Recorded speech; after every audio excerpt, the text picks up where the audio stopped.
Hey everybody, welcome to another phrasal verb episode. I hope you're doing well. I hope that these phrasal verb episodes have been useful and helpful for you so far. Today, we're going to look at two phrasal verbs. The first one is allude to, and the second one is amount to. And with this second phrasal verb, we're going to look at two different usages of it. But first, let me explain allude to. So, allude to means to speak about or mention something in an indirect or brief way. So, you kind of mention something, but you don't talk about it and explain it, and maybe you just mention it really quickly while you're making another point, or you mention it indirectly and you don't really explain this, right? So for example, I could say, I want to hear more about the problem he alluded to while he was speaking about the project. So in this sentence, I'm saying that while he was speaking about the project, he briefly mentioned or he talked about a certain problem, but he maybe just mentioned it briefly while he was making another point. And so he didn't really explain a lot about the problem that he mentioned. So I want to hear more about that problem that he alluded to, right? So that's allude to. And now let's look at two usages of the phrasal verb amount to. So the first usage of amount to is that we use this to say that something produces a total when added together. So, for example, the costs amounted to more than $1,000. So what I'm saying is that when you add all of the costs together, the total is more than $1,000. The costs amounted to more than $1,000. So that one's pretty straightforward. It just means that this thing or the accumulation of these things produces this total when you add them together. And the other usage of amount to is when we use it to say that you consider the first thing to be the same as the second thing that you mention. So for example, earning less money than last year would amount to failure. So what I'm saying here is that if we earn less money this year than we earned last year, this is the equivalent. This equals failure. If we do this, we have failed.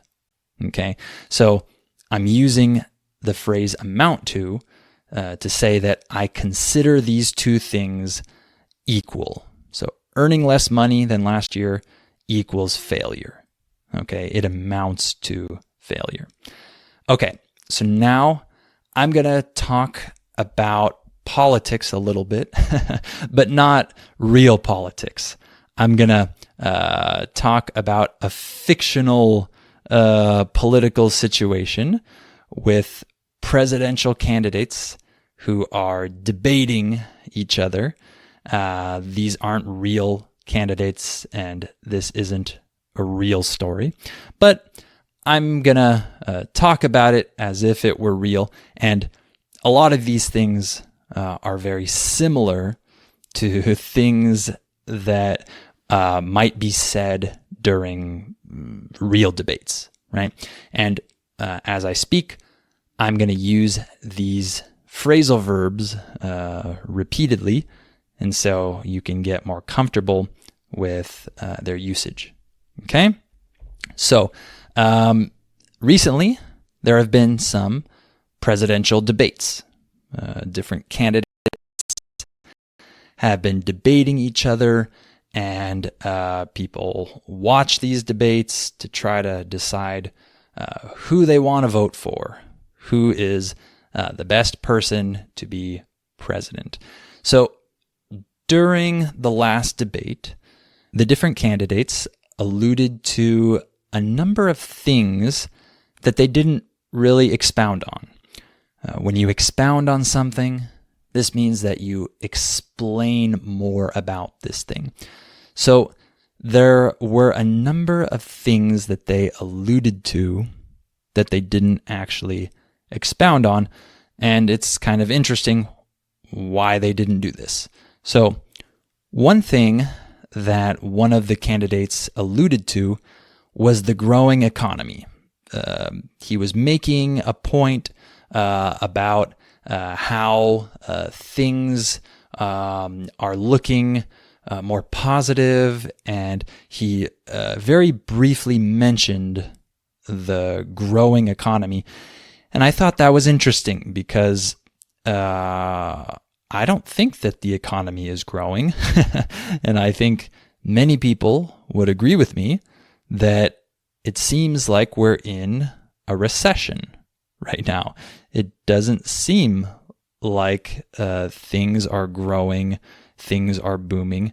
So it's strange that this person alluded to the growing economy when in reality, I don't think that the economy has been growing at all over the last couple of years. So that person might have just said this to try to paint a positive picture of the current situation in our country, because this candidate is part of the party that is in power right now. And they want to make it sound like this party is doing a good job, right?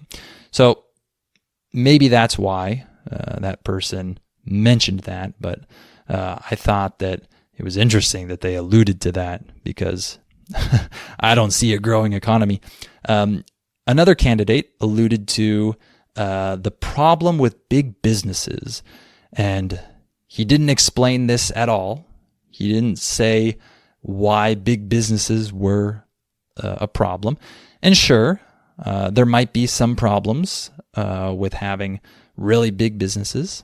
I'm not saying that there aren't any problems with that, but it's kind of interesting that a lot of candidates just allude to this problem as being a horrible thing, but they don't really explain why it's bad to have big businesses.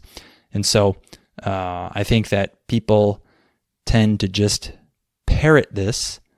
This means that they repeat this without understanding it. So people parrot this idea of how big businesses are ruining this country, but they don't explain how that works, right? They don't explain how these businesses are ruining our country. So one or two candidates alluded to that problem without really explaining it. So that's another thing I noticed.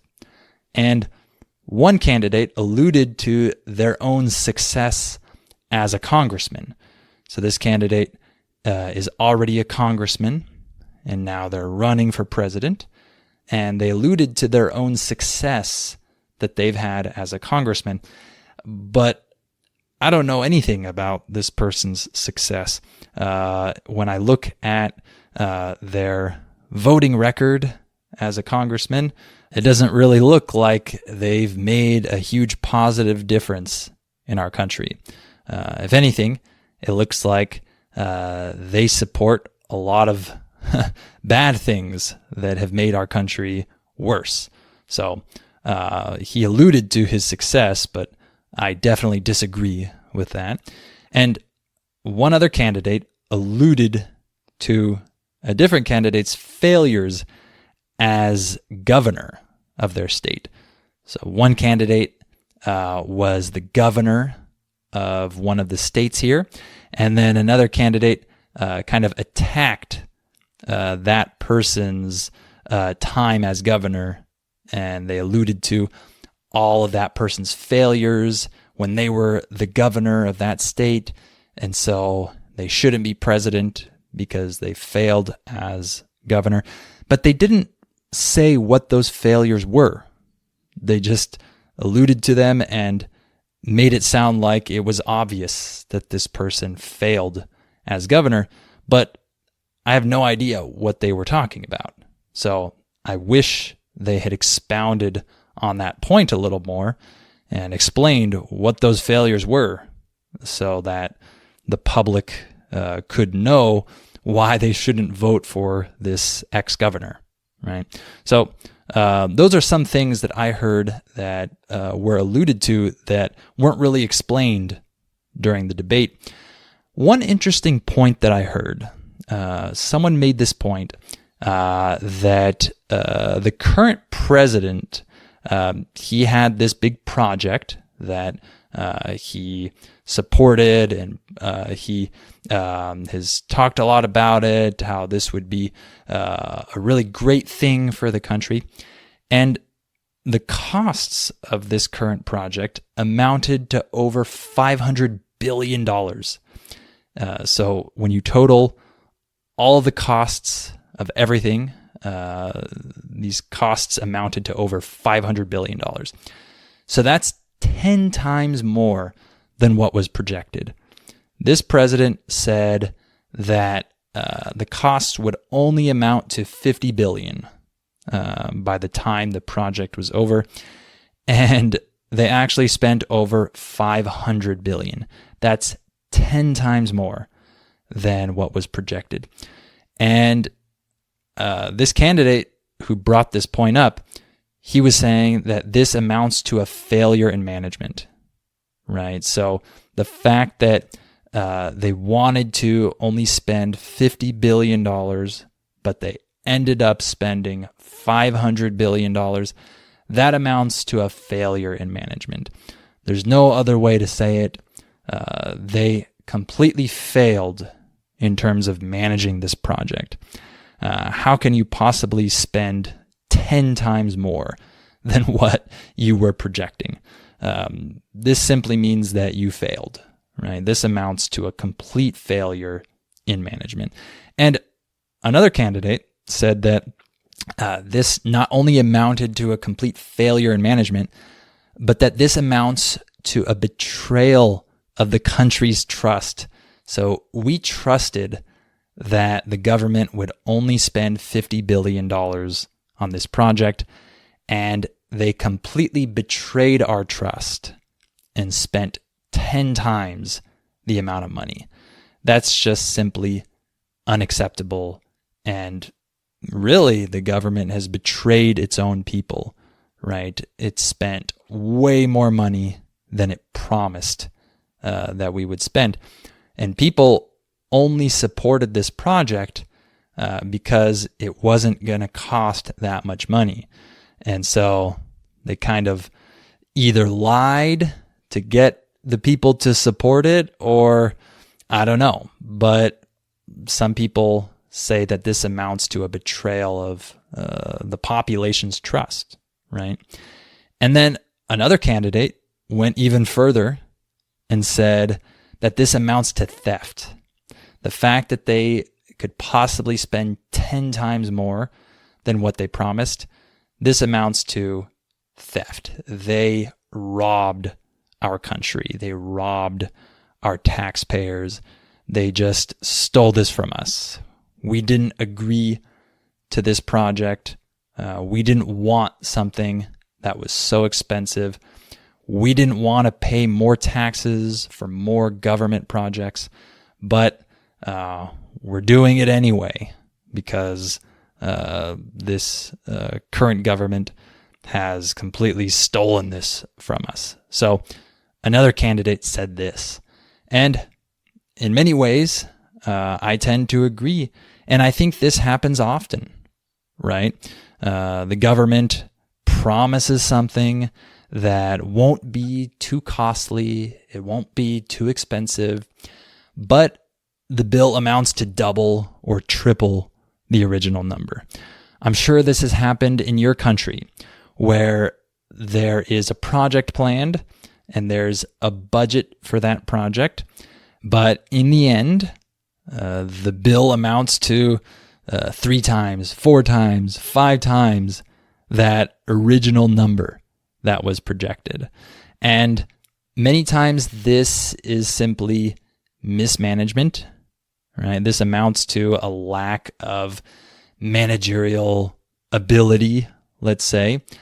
But other times, this really is theft, right? Because depending on the country you live in, you might know that the government sometimes just steals money, and they pay money to certain friends of theirs, and really there was supposed to be a certain amount of money spent on the project, but like half that money went to pay people that shouldn't have gotten paid, right?